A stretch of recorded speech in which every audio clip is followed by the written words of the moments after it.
What's up, workforce? Brian here. Chris here. And today we're doing a special edition of community feedback regarding Welcome WoW Refugees. Now, Chris being the resident expert of World of Warcraft here at Work to Game, I felt like it was only natural to then bring him into this conversation because for various factors that I'd like him to share with you guys right now. So I haven't put a whole lot of World of Warcraft content out on this channel, and that's honestly just due to the age of the channel versus the years that I played WoW. But to kind of back people up, I started playing a vanilla basically right after launch. I played all the way into college until college got too busy for me to maintain. So I basically went all the way into the beginning of Pandaria, and then I took off, and then I came back at the end of Legion and have been playing. I played a ton at the launch of the new expansion, but I really miss Draenor and the end of Pandaria. We have you live stream pretty much your entire 110 to 120 adventure. I probably played 100 hours in the first week. And then, but that's also not counting the hundreds and hundreds of hours that you put in this summer preparing and prepping for Battle for Azeroth, because the expansion, from the way I understand it, and let me know if I'm just out in left field, is that you actually kind of get it, and then they're able to kind of have a pre-expansion story that takes place, and then the expansion drops, and that's a way that they're like, oh, this isn't working right, or there's some issue with this, and it kind of also rewards players who are playing. Is that right? Well, so the WoW people already know how this works, so I'm going to talk about it in Final Fantasy. Talk about it in Final Fantasy terms, please. But this doesn't make sense to you. WoW people just know I'm trying to explain to them what happens. So basically, as you're prepping for an expansion in World of Warcraft, and it's gotten better with each and every expansion, what they do is a couple of things. The first thing they're going to do is they're going to wrap up the story. So those last few content patches are going to be really geared towards the very same things you see in a TV show, where you start to close out storylines and build maybe some hidden conflict that right in that last episode, you can leave that cliffhanger that carries you into the next season. Mm-hmm. Final Fantasy could very easily do that through a series of cutscenes. Maybe it's this optional side story or something that would carry you into the next conflict. Because at some point here, we're going to need another cataclysmic event or something to justify why we have more expansions, right? Because a lot of the things that we were fighting over are starting to either get resolved or are starting to not be something that we're as interested in. So, that's fine on a story, and that all makes sense. But in Final Fantasy, one of the things that they have an issue with is they drop all these class balances in basically on day one. You have brand new servers, brand new players, and all of that. So WoW goes through a series of things that basically get known as pre-patch. And what that allows you to do is, first of all, it allows your client to be up to date. So your client basically has all the new expansion stuff on it, so that it really drops the amount of stuff being downloaded on day one to just the newer players or the people who have been away for a while, those returners. And it also does allow a lot of data mining. So you get a lot of speculation, but it allows them to start playing with class changes and things like that, because WoW doesn't make huge changes, at least in the last few expansions, hasn't made enormous changes in the way a class functions. So a black mage would stay a black mage, a red mage would stay a red mage. You wouldn't have these drastic rotation changes. What becomes interesting is that when the encounters change, playing a red mage does feel inherently different, even if you're using that same rotation and the same mechanics. Okay. And so that's why you want to kind of come back, especially if you've been away for an expansion, is you want to come back because anything you learn, if you master your black mage rotation after being away for a year, that's still going to be good knowledge in 5.0 in this exam. So I'm going to kind of summarize this up. I asked that because it's just from a perspective, especially if somebody has not seen you in a while, because you've been extremely busy. Other video on that later. Yes. But as far as it goes, though, from the story perspective, Final Fantasy kind of does that. So for any Final Fantasy fans out there already in the comments saying, but 4.4 and 4.5, those are kind of the pre-patch story. But what WoW does, from what Chris just, how I understand it, is that it's like if 4.0 dropped, you couldn't get into the new zones, but we could play around with Red Mage. We could play around with that, and we could do that sooner than it happening all on the same day. And then during that time, they ended up having kind of like a little story that took place to where actually we could go into Garabanya and all that. So that's how it was. Yes. Really. That story may even have like fights like Rathalos. That story may even have like little things hidden behind it, actual content, actual quest lines, actual fates, themes just around those patches that will go away upon the launch of the expansion. Yeah, that kind of really actually reminds me more of what you're kind of hinting at with with kind of I'm going to cataclysm, but it's not cataclysm, calamity. Darn all these C words. But that's where kind of 1.0 had that into 2.0, where these things were happening, and maybe we'll see that because a lot of the stuff's hinting. But we're going to talk about that in our predictions for FanFest video coming up on the channel sometime later this week. But what I wanted to bring up, and then what this video is going to be focusing around, is the community feedback. So we have a lot of questions, and literally this was kicked off first, and I can't pronounce their name because it's in, and I probably can't even pronounce the correct language. I'm going to say Japanese. And they say, someone please tell me what's happening to WoW. Why are there so many refugees? Followed up by Fan, Square Enix, Yep, and Carlos basically saying, wait, what? We have another wave of WoW fans coming from BFA? Is BFA really that bad? I've heard that it divided the WoW community. Yep, following up saying, I've heard a lot of people are leaving WoW. What is going on? Is it so bad? LOL. And then Carlos finishing it off with, hold up, Brian, didn't WoW just release an expansion and we already have refugees? Dang. So I'm seeing this and I'm like, I don't know how to answer their question. I haven't played WoW since, Burning Crusade. that's when I last played. Realistically, Chris, what are they talking about? So there are two big problems with World of Warcraft right now, and Final Fantasy players are going to immediately understand that these things go through Final Fantasy as well. Mm-hmm. So we had a system in the last expansion called Artifact Power, AP. They changed it to Azerite Power to leave AP intact. So this is like your tomestones or like something like that, right? So it's like going from Eureka, Animos, Pagos, right? And so there are these battle systems in place that deals with the way you level up at end game, and it is entirely geared at end game. And part of that system is that you have to get these gear drops, and that these gear drops were supposed to up this wonderful world of, all these things that I can choose, just like we talk about in Final Fantasy. Well, I should be able to slot whatever materia I want, and I'll be just as good.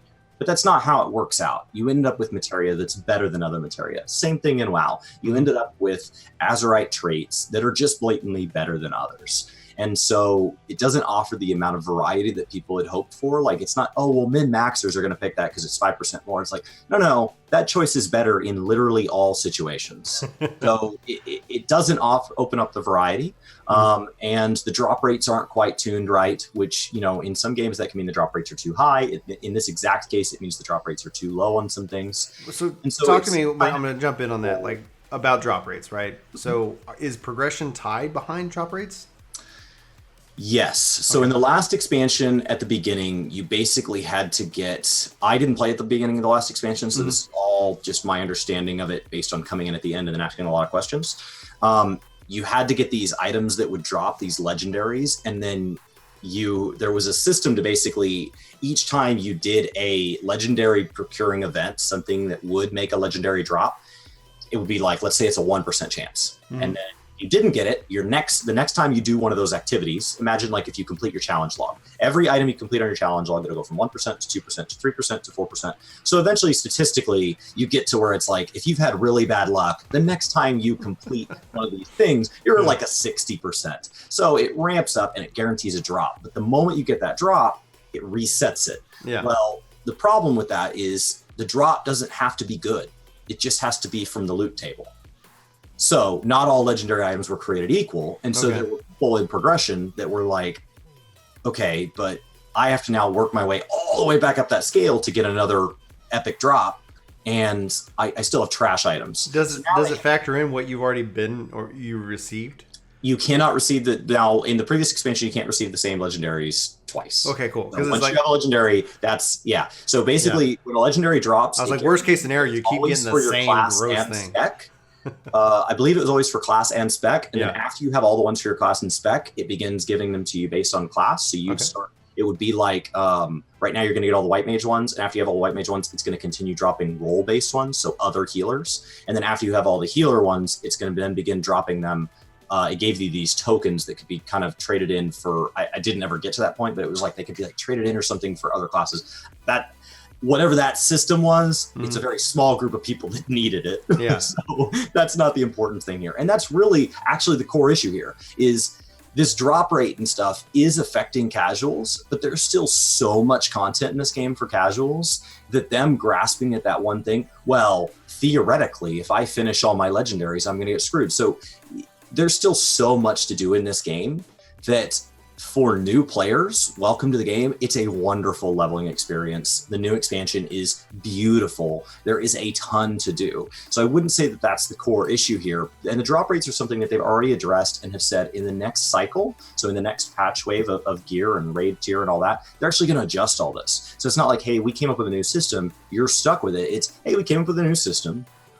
It was supposed to improve on the last system, which had good and bad things. We think this one has improved in a few areas, but we understand that things like drop rate still need some tuning. So we're going to go back to the drawing board. We're going to do that. And we're going to roll it out in the next patch cycle. So if that was the only issue with WoW right now, I would say, honestly, there are a lot of great games right now. Redemption 2 just came out, another Assassin's Creed, Call of Duty is out. You know, there's a ton Forza 4 on in gaming right Soul now. Calibur 6. We're about to get Smash. We're about to get Pokemon. So, like, just take a break and come back and they'll address the drop rates. And the one thing we know about MMOs is the next wave of drops will always be better than your drops. So you're going to have to replace your gear anyway. So just wait and catch up in the next cycle. The other thing going on in WoW right now is balancing. In every MMO, WoW is no exception. At the beginning of an expansion, there is a balancing issue. And the problem with balancing issues is they start at the top and they trickle down. So somebody at the top works out the math, the numbers. We're talking about elite players, world firsts, people who put in hundreds of hours a week without ever stopping. There are teams out there that require things like 14 hours a day, certain days of the week and stuff like that. No exceptions. And those people are noticing that there are a few classes that are a full 2 and 3% better than other classes, which at that level is a huge gap when you talk about DPS meters and things like that. So they're running, and WoW allows parsers. So this is all even more of an open discussion than it is in Final Fantasy. And so they're seeing this gap, and there are certain classes just falling well above or well below where they should be. Okay. The problem with that conversation is then the next tier down say, well, I have 2 classes that are roughly similarly geared. I'll just pick the better one because this one, according to that ranking chart, is trash. And then that will trickle down and that will trickle down. And then you have players who are just hitting in game. They have average loot at best. And they're saying, well, the reason that I'm not doing better in, you know, in basically like normal tier raids is because my class is trash. There's nothing I can do about it. It's like, well, actually, odds are you're not playing your rotation perfectly. You're not playing the situation perfectly. You're not geared ideally. The few things that you can control, you're not doing. You're not using your consumables correctly. You're not, you know, there are still things like enchanting gear and stuff. So you're not optimizing even for where you're at within the gear scale. Okay. So the problem is the person, but it's really easy to just see that as this like existential, well, somebody said that paladins are 2% worse than warriors, and so therefore I don't need to know how to tank as a paladin because I'm just doomed to be trash. Okay. So it sounds like obviously in that case that the meta has gone so far extreme that it's just beating people over the head. And thus it I can speak personally. It's like sometimes it's like when you're sitting here and you're like, I'm having a good time, I'm having fun, and then somebody comes around and says, oh, you should not like play that job and do this because it's going to take us 10 seconds longer in this dungeon. You suck as a human being and you should die. It's a little hyperbolic, but that is kind of a true story that's happened. Controller guide. And somebody says, you make a controller guide that is meant to last years, right? Yeah. Paladin level 50 skills, which are going to be the same forever and ever. You make it, and somebody says, but in patch X.XX, they're underbalanced. Why didn't you say that? What is your answer, Ryan? He's not joking. It was my answer to that individual was I make these guides to try to be as flexible into the future as possible, because somebody was trashing Paladin and they're like, why didn't you tell people Paladin was trash? And I go, I was like, there's an expansion in 2 weeks. I think Paladin's going to be pretty awesome from what I've seen. And I was just like, yeah, just wait 2 weeks and we'll see. And it was like, oh, yeah, Paladin, like it's back. It's a great tank. There was a third thing that you didn't I didn't hear you allude to, but we were hanging out this weekend. You were kind of talking about this, and it was that, and you kind of hit it, I believe, hinted at it or kind of touched on it when you're talking about the Azerite system. But I think this is an interesting point that you made that made me go, interesting. When you go from level like 119 to 120, or when you have I think the example you said is that you run up on some guy in PvP and he's 114 and you're 120 and you're like, we're gonna mop the floor with this guy, and then you're like, no. It's just that there's this like, hey guys, I'm 10 levels stronger, I'm da da da, and then all of a sudden I'm weak. I feel less powerful, I feel less epic. I feel like it's kind of like, hey, the way I mentally equated it was, hey, by the way, we're going to promote you. We're going to pay you more money, but you're going to have it's the worst job ever. Okay, well, yeah, I am better. On paper, it sounds like I'm better off, but in practice, all I do is I show up to work and people hit me with things, just physically assault me. That's my job now. It's like, that's what I got from our conversation this weekend. Can you touch on that? Yes. My dad got a promotion in 2009 to be in charge of 5 or 6 times the territory at his company, and he got a 5% raise. So that is kind of what world scaling does. So world scaling is WoW's level sync system. It rolled out mid-expansion last year. So this was our first chance to really see it in full swing, day one, in its current functioning system out in the world.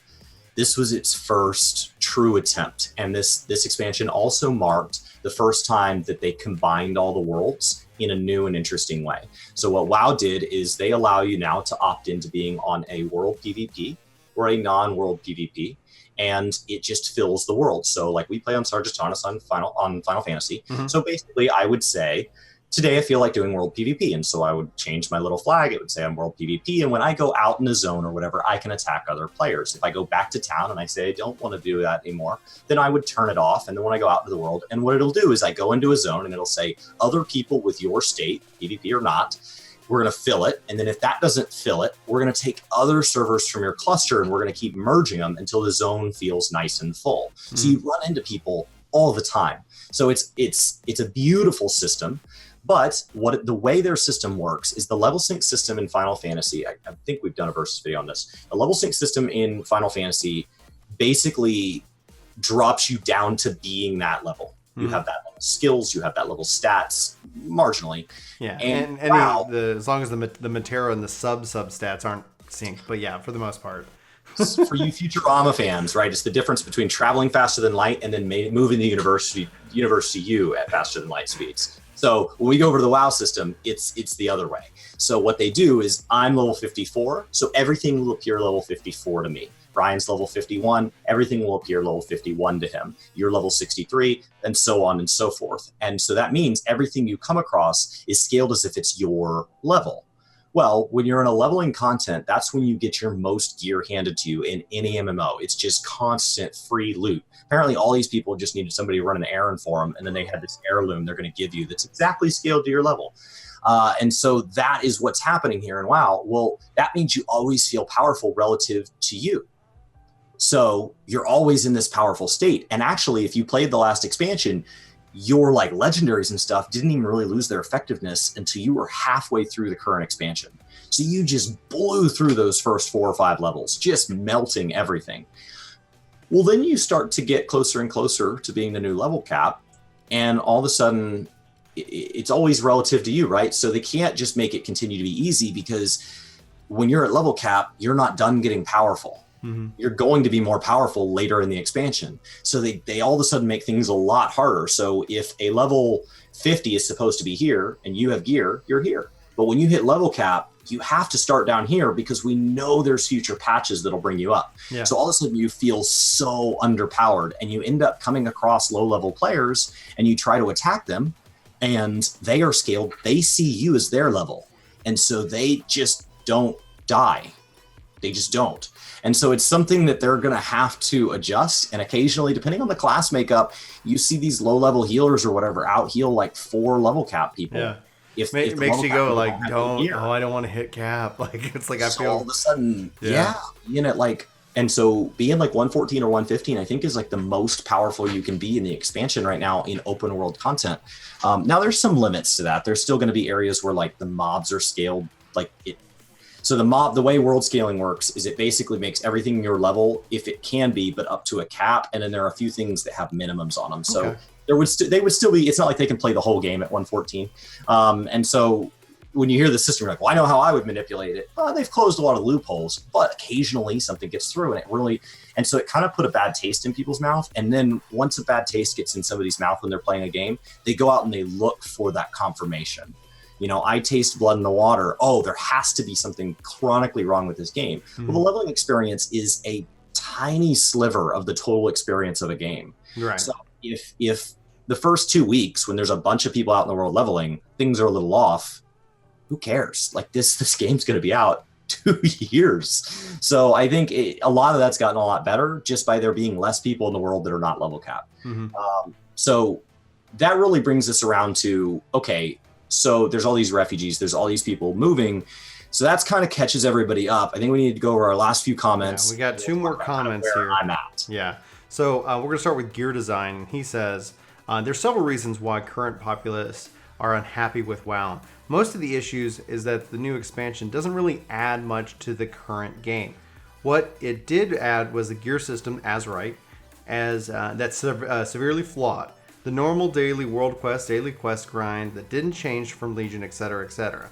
I'm still sub, but I rarely log into the level and alt once in a while for the raids. Mainly the issue I presented seemed to be addressed by Blizzard recently in the new raid coming out. It's stupidly fun in comparison to the previous raid. I also play Final Fantasy XIV, and while I love the game, the stagnant progression of that game wore me down, though I have been thinking of returning recently to catch up on what I have missed, which has been a lot since as Deltascape was just out when I took my recent extended break from Final Fantasy XIV. So he brings up a couple of points, the Azerite that he mentioned that you were talking about right there, but then he's bringing up something that is, I think, inherent in both MMOs now. I've talked about it, and it's fun. Some people reply to it's always kind of fun on another video, like, aren't you the guy that says Final Fantasy XIV is dying? And I'm like, that's me. That's absolutely me.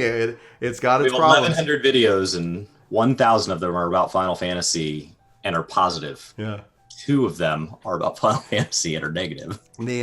But to the point where the current expansion doesn't seem to add much, that's the fear that I have going into 5.0. So this comment really resonated with me, and thanks Gear Design for making it. But I wanted to give Chris the opportunity to kind of respond to what he's talking about, because it's actually him hinting on things not really changing. You didn't start with Legion, but you finished with Legion. I played a lot of it to get ready. So because I'd taken a whole expansion off. So I wanted to build up my money. I wanted to build up my level. I wanted to build up my understanding, because I knew a lot of the systems would carry over. It's good that games don't just totally rebuild. There's a reason Destiny 2 struggled over Destiny 1. You have to bring some things with you. And so the idea that you're going to wipe the slate clean and it's going to be just as good is a hard, we talk about Final Fantasy as this success story because it's the exception, not the rule. So yes, there were going to be systems like the daily quest system that came over, because I think the daily quest system is the best one they've had yet. And so there are definitely aspects of Legion that they just plug and played them. And I don't think there's anything wrong with that. Gives them time and resources to focus on areas where there needed to be changes. And so the first portion of that, I 100% agree with all of that. Their raids are more fun from a progression standpoint in my mind than Final Fantasies, but I'm not like a heavy in-game raider at this point in my life. So it's not like, if I had to rate both games, I would put it on both lists, but it just doesn't carry a lot of weight for me as a gamer. And so that kind of touches on the second half of his content, where he says like, well, Final Fantasy wore me down. It was stagnant progression. Both games do this. And so when I say that WoW has these problems right now and it's a good time to take a break, do I think WoW is dying? No. Do I think Final Fantasy is dying? No. I think we're going to continue to see this genre of game grow. I think both of these games are continuing to set record subs, record sales, record day one release content. Are they chronically sick, fatally wounded? Absolutely not. There is nothing in either of these games that is wrong. Now, are there symptoms of something that if the developers just decide to ignore them, that they'll eventually cause long-term damage to the game? Absolutely. There are certain players that will leave those games during that time period and never come back, or will take so long to come back that from a money standpoint, which these games both run on money, you might as well not account for them coming back, because coming back after 6 years, you might as well be a new player. Your account to them is just a data they've had to store that whole time. So what I really think the game is in right now is it's in its growing pains at the beginning of expansion. They had a much smoother launch, in my opinion, than Stormblood. But just like Stormblood, after 2 or 3 patches, has started to, in my opinion, feel very dry and feel like a re-release of previous content. That's what WoW kind of feels in a different way, but it feels like it's going through some growing pains. And it could be very easy, especially if you've played WoW more than one expansion in the past, to just say, I mean, there's plenty of things to preoccupy me. I could go get into pet battles. I could go get into PvP. I could go get into all these things. If I'd done those before, that's not going to hold my attention. So it's a great time to take a break from these games. So I wouldn't call them refugees. If that's the catchy term that we're going to use here in the community, that's fine. But I would view it more as a sabbatical. I would view them more as tourists, and they may choose to move to the area because they love it. But I think they're just here to take a break from where they're coming from. What this falls into, because I think it's been when I talked about Final Fantasy XIV, when I made that video, I see you talk about chronic diseases. Like I thought Final Fantasy is not why Final Fantasy XIV is dying. It's a much nicer title than Final Fantasy XIV has cancer, because I do see a chronic problem with it. And it's that fact that I've been in it so long. And I think essentially what we're seeing here is that when you have somebody who's been in WoW for so long, and then they come over into Final Fantasy is fantastic if you have not been playing it for 8 years. It's fantastic regardless, and I still recommend people go and play it. That's where people are like, I thought you said it was not. It's like, no, like it does an amazing job with especially new players and things of that nature.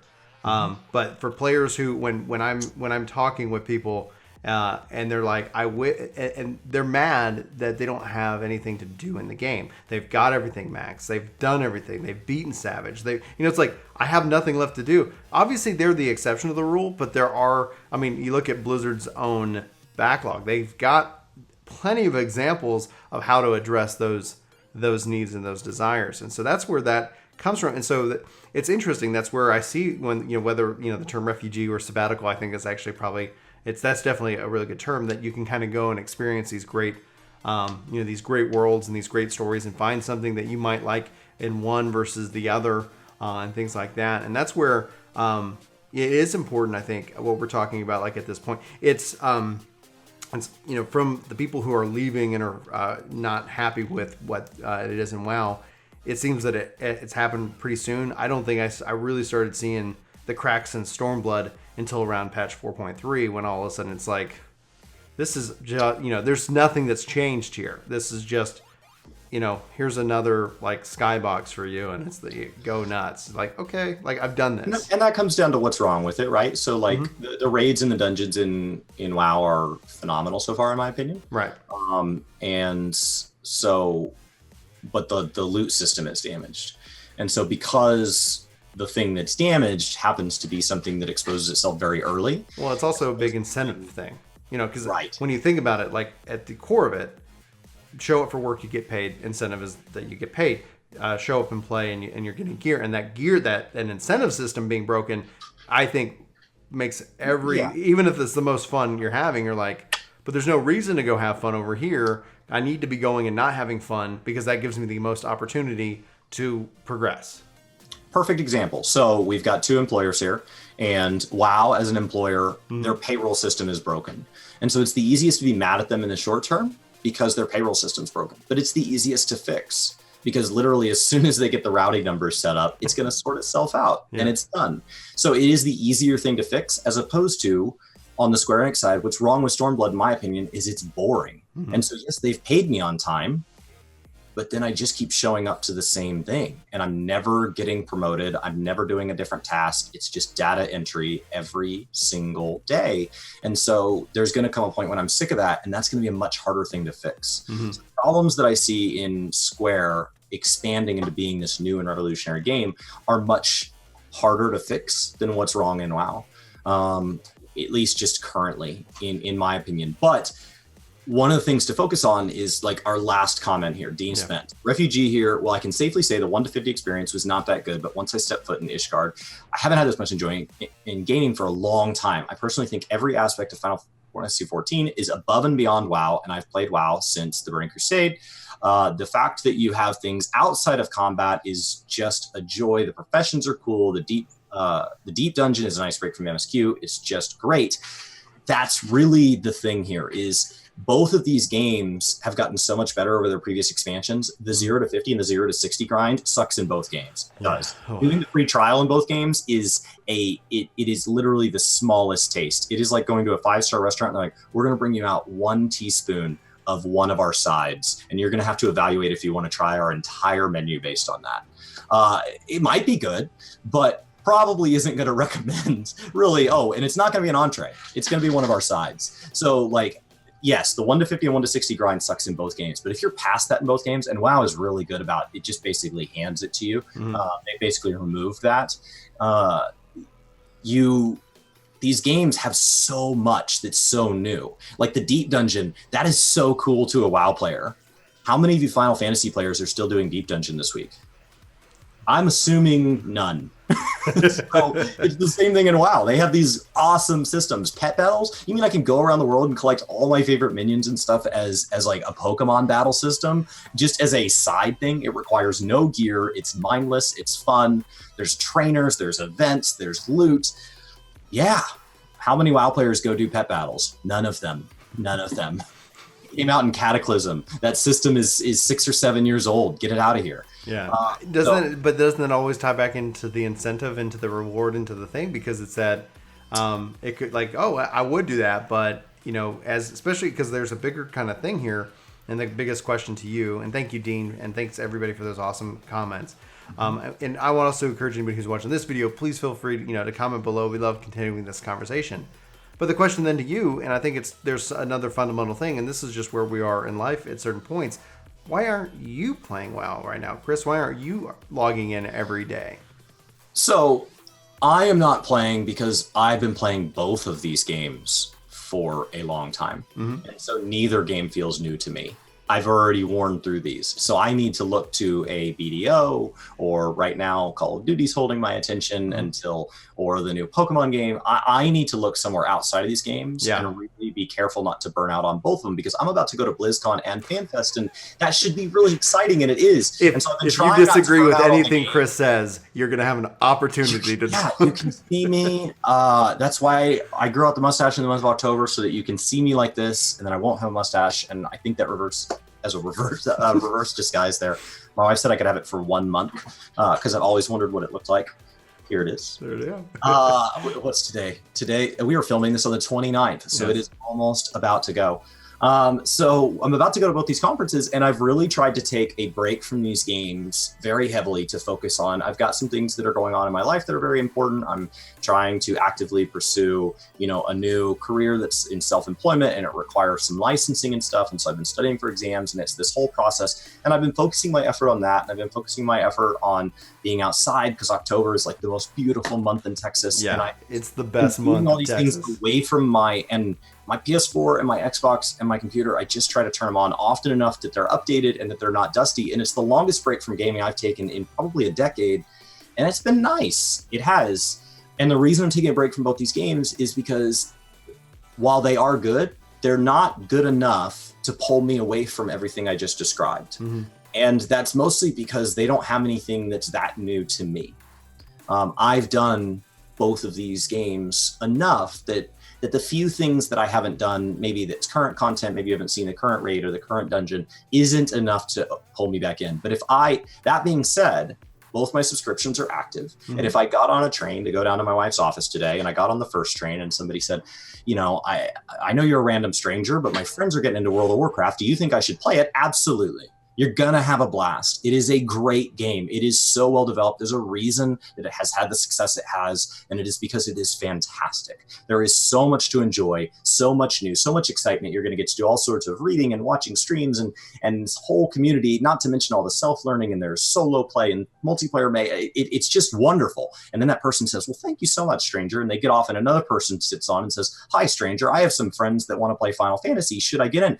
Absolutely. And I would say all the same things. I am equally passionate about both games getting new players or crossover players who've never played them. But if you are in either of these games and you feel like they are not targeting the end game crowd enough with innovation and things to keep you, I think that is a fair assessment. I agree. That's my voice. It's like, well, thank you, Chris, for just bringing in your insight as it relates to World of Warcraft, because I knew it's like, I was talking to you, like, I'm not logging in. I'm doing all this other stuff. It's like, there's nothing that is that in the game, and not that games can't do it or haven't done in the past. It is like, I have to be in and play right now. So I really appreciate you taking time to kind of sit down and have this conversation, to be able to kind of dive into the comments from the community, because they were asking, and I'm like, I don't know. I just know that we're getting like a ton of people like, hey, I'm from World of Warcraft. Like, I don't understand X. And I'm like, okay, well, let me help in a way. And I should have probably said, check out our, our versus videos where Chris talks about the varying different things between those two contents. Anyway. That's the hardest part. Yeah. Oh, yeah. Well, there's the translation piece of it. It's like, oh, squads, garrison. Okay. But it's not like 1-to-1, but it's going to be like. It'll be new and different, but here's where they're coming from. So with that, Chris, do you have any final thoughts before we wrap up this community feedback? No. If you are playing either of these games and you're here, definitely welcome. And if you have questions, feel free to leave them in the comments below. But feel free to try the other game. Both games are an absolute blast. And so if you just need to take a breather, you can always go back. Both of these games hold on to your character, and it's not hard to catch up with your progression. Yeah. So I agree. You were going to say so, and I didn't mean to cut you off. I was just like, I'm nodding and agreeing. Cool. It. Thank you, guys. Thank you, Brian. Hey, thanks, Chris. And then, so yeah, I think just find your joy. I think Chris his point at the top of the video is the most true point, is that whether it's Final Fantasy, whether it's BDO, whether it's Guild Wars 2, whether it's whatever, Red Dead Redemption 4 is it. Like, there are so many really great games. And sometimes when you have this kind of feeling, it could be a really good opportunity to dive into another game in another world, because that's the beauty of like these persistent games, is that they're persistent. You can come back. I always recommend coming with friends and playing with friends, because I think the friend game is the real meat and potatoes of any online experience. And when you're getting and kicking back with people that you like to talk to, either a good Netflix show or a good good conversation with your buds, it makes any game and any experience just 10 times better. Anyway, guys, for Work the Game, my name's Brian. My name's Chris. Thank you so much for watching this video. We'll see you next time. And we totally nailed that outro, because I was like, how is it going to work with some slight delay? But we got it. Peace. Hey, buddy. Yeah, I'm talking to you. You. Yes. You on YouTube. You. Look into my eye. Look into the feasting eye of Charles Gubu, a.k.a. Chuck. Listen, I totally know you want to hit that subscribe button. It's really important you do. Trust me, it's worth it. It's worth it. The eyes don't lie. Okay. All right. Good talk. Good talk. Oh, and thanks to our patrons. You guys are amazing. Gubu, Chubu, out. I know that because that guy over there is like making out with a lamp. He's not angry. He's happy. And he loves lamp.